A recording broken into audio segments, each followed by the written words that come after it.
ទេសភាពកន្លែងទេសចរគេនៅប្រទេសកូរ៉េបងប្អូនស្អាតណាកន្លែងនេះឃើញទួលអញ្ចឹងអាហ្នឹងមិនមែនភ្នំទេបងប្អូនអាហ្នឹងកន្លែងហ្នឹងកន្លែងភ្នោបុរាណរបស់គេកន្លែងភ្នោស្ដាច់ភ្នោអីគេកាលពីមុនអញ្ចឹងព្រោះអីកន្លែងនេះជាកន្លែងតំបន់ប្រវត្តិសាស្ត្រអញ្ចឹងណា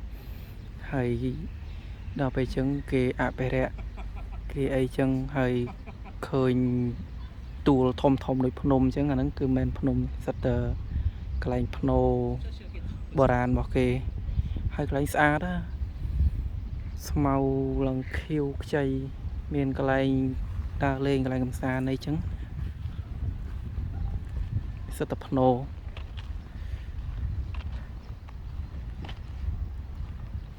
ហើយមានគេដើរលេងមកលេងកន្លែងហ្នឹងច្រើន